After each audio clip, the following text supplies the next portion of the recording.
سلام، به چنل من خوش اومدید.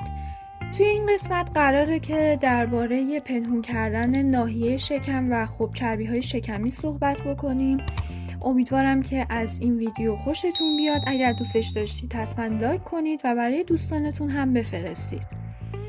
داشتن چربی‌های اضافی در اطراف کمر موضوعی هستش که برای خیلی از افراد به دلیل افزایش سن، رژیم نامناسب، ژن و یا حتی هورمون‌ها اتفاق میفته. چربی بیش از حد در ناحیه شکم و پهلو بسیار قابل مشاهده است و اگه شما از اون دست افرادی هستید که چربی بیش از اندازه‌ای در ناحیه شکم و پهلو دارید، برای این ناحیه حساس هستید، چند راهکار وجود داره که میتونید برای پنهون کردن شکمتون از اونها استفاده کنید. لباس‌های گشاد بپوشید. شاید توی نگاه اول این راه حل واضح به نظر برسه، اما منظور ما هر لباس گشادی نیست. لباس‌های گشاد این روزا بازم محبوب شدن. خیلی از افراد لاغر هم ترجیح میدن که لباس‌های گشاد یا همون اوورسایز بپوشن. مهم نیست چه فصلی باشه، چون لباس گشاد مناسب و شیک برای هر فصلی وجود داره. لباس‌های تک رنگ استفاده کنید. از قدیم گفتن زیبایی در سادگیه. این گفته توی زمینه مد و فشن هم همیشه حقیقت داشته.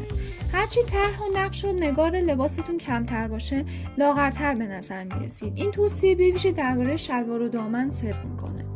سعی کنید از رنگ‌های خنثی استفاده کنید. قسمت‌های دیگر رو برجسته کنید.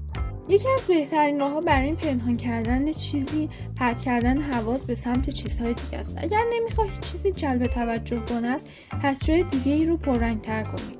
پس برای کوچک نشون دادن شکمتون شال و روسری رنگی و طرحدار سر کنید یا از گردنبندهای بلند استفاده کنید و برای لباس شب هم از یقه‌های بازسر استفاده کنید.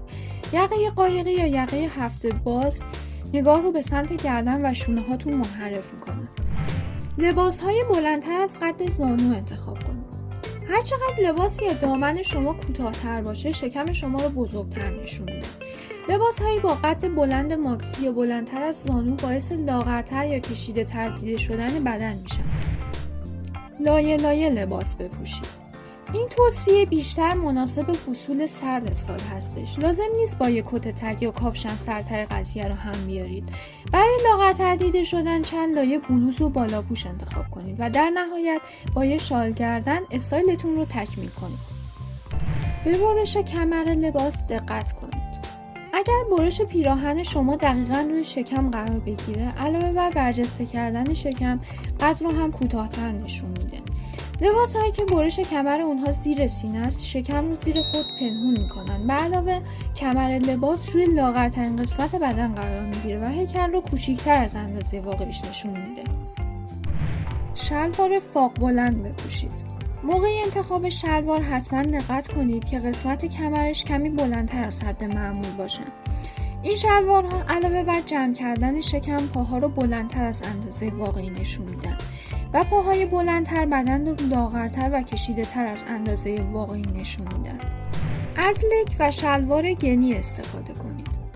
اگر افتادگی شکم دارید یا به هر دلیلی امکان لاغر کردن شکم براتون وجود نداره، بهترین کار اینه که روی خرید یک لک یا شلوار گندار مناسب سرمایه گذاری کنید. لک یا شلوارهای گندار در قسمت شکم کش محکمی دارن که چربی این ناحیه رو کاملا جمع میکنه.